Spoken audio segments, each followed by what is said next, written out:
Hello student. इस video में हम पढ़ेंगे पूर्ति में परिवर्तन कैसे होता है, जो कि चैप्टर नंबर 4 पूर्ण प्रतियोगिता की स्थिति में फर्म का सिद्धांत का एक टॉपिक है। बेस्ट अर्थशास्त्र का वीडियो नंबर 24 और जैसा कि मैंने बताया पूर्ति से रिलेटेड पूर्ति का वीडियो नंबर 2।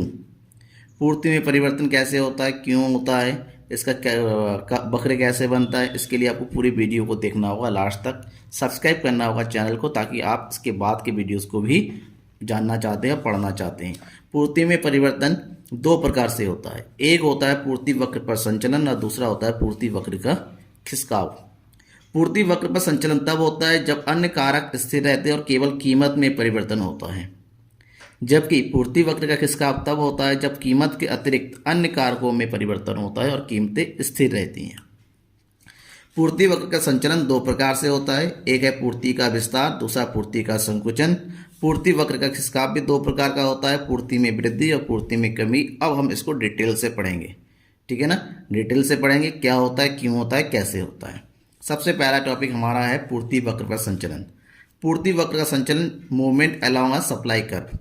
पूर्ति वक्र का संचलन तब होता है जब किसी वस्तु की केवल कीमत में परिवर्तन होती है और अन्य कारक जैसे तकनीक में परिवर्तन, साधनों की कीमतों में परिवर्तन, आय में परिवर्तन, ये सब स्थिर रहते हैं।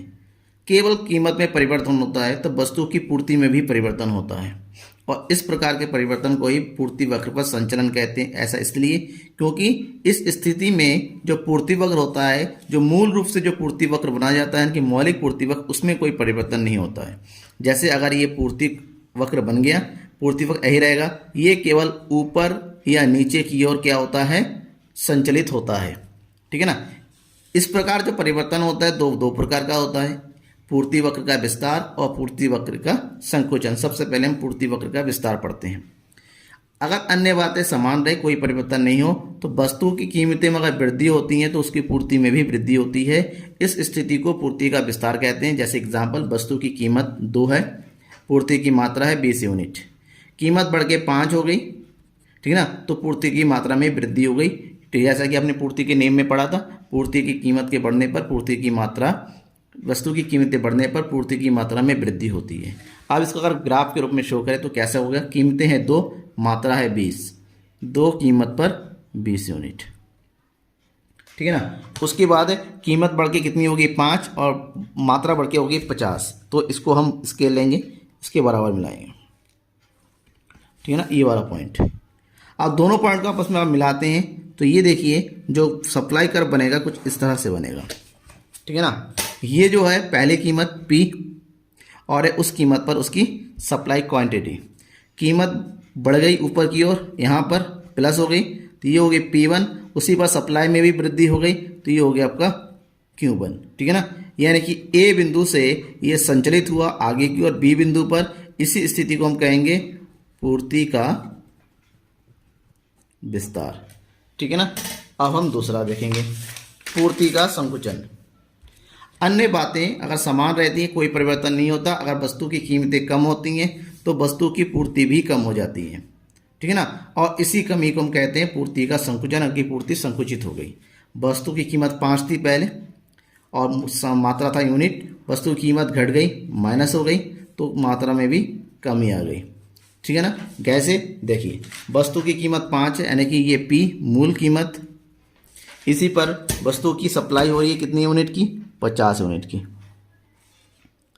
इस बिंदु पर कीमतें घट के कितनी हो गई 2, यानी कि P1 यहाँ पर, और मात्रा कितनी हो गई 20, यानी कि मात्रा में भी कमी हो गई यहाँ पर, ये वाला पॉइंट, ठीक है ना, दैट इज Q1। अब इसको मिलाइए आपस में।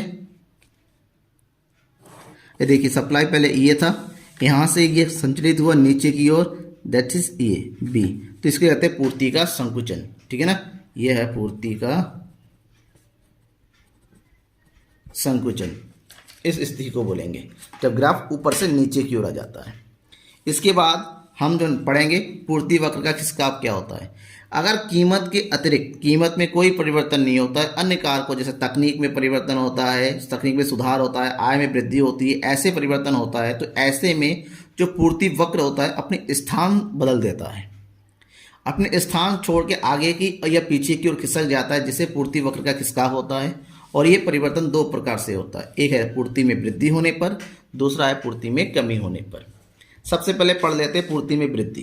पूर्ति में वृद्धि कीमत के समान रहने पर यदि किसी वस्तु की पूर्ति बढ़ जाती है, दो स्थितियां होती है, कीमतें समान है, वस्तुओं की पूर्ति बढ़ गई, या कीमतें कम हो गई उसके बावजूद की पूर्ति समान है, दोनों स्थिति में पूर्ति में वृद्धि कहलाती है। एग्जाम्पल देखिए, कीमत है 3, पूर्ति हो रही 3, कीमतें में कोई परिवर्तन नहीं हुआ लेकिन पूर्ति बढ़ गई 4।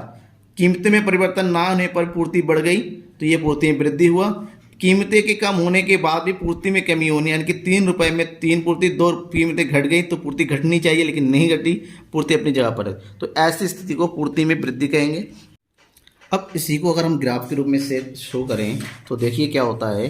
जैसे वस्तु की कीमतें पहले कितनी है, 3 पर 3 है, ठीक है ना, वस्तु की कीमत 3 है, पूर्ति है 3, तो वस्तु की कीमत 3 के ऊपर सप्लाई कितनी है 3, यानी कि ये वाला बिंदु। अब इसमें जो पूर्ति वक्र बनेगा कुछ इस तरह से बनेगा, ठीक है ना, ये है P और ये होगा Q। अब कीमत तो अपनी जगह पर ही है, पूर्ति में वृद्धि हो रही है कितनी, 4 यूनिट की, पूर्ति अपनी जगह यहाँ पर, तो पूर्ति वक्र जो बनेगा दूसरा वाला ये बनेगा यहाँ पर, ठीक है ना, तो ये वाला जो बनेगा, ठीक है ना, S1। अब यहाँ पर अब दूसरा स्थिति में क्या है, कीमतें 3 पर 3 है, 3 पर 3 सेम वही है, अब कीमतें घट गई, अब पूर्ति भी अपनी जगह पर, यानी कि ये वाला बिंदु ये, ठीक है ना, ये वाला जो बिंदु आ रहा है थोड़ा सा टेढ़ा बनाया है, यहाँ पर जो बनेगा, यानी कि दोनों स्थिति में पूर्ति वक्र क्या होता है, आगे की ओर खिसक जाता है, नीचे की ओर, ठीक है ना। इस स्थिति को हम क्या कहेंगे, पूर्ति में वृद्धि कहेंगे। पूर्ति में जो वृद्धि होती है उसकी जो प्रमुख कारण है उसकी बात करें, तकनीक में परिवर्तन होना। अगर तकनीक में परिवर्तन होता है तो जाहिर सी बात है उत्पादन लागत में कमी होती है, और उत्पादन लागत में कमी होने का मतलब क्या हुआ, लाभ में वृद्धि, तो पूर्ति में वृद्धि।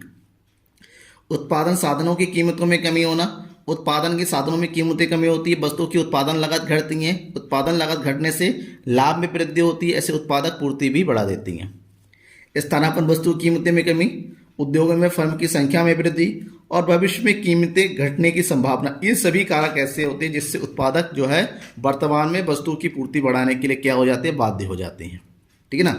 नेक्स्ट है पूर्ति में कमी। पूर्ति की कमी तब होती है जब कीमत समान रहे और अन्य कारकों में अगर कमी होती है जिस कारण से पूर्ति में कमी होती है, या फिर कीमतें बढ़ने पर भी वस्तु समान रहती है, तो इस परिवर्तन को वस्तु में कमी कहते हैं।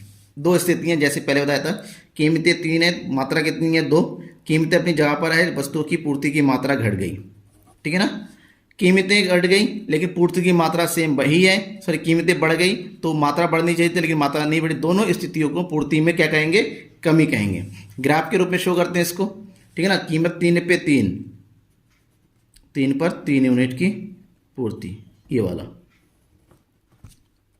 P Q, ठीक है ना, ये सप्लाई कर फर्स्ट। अब कीमतें 3 है और सप्लाई कितनी हो रही है 2 यूनिट, यानी कि यहाँ पर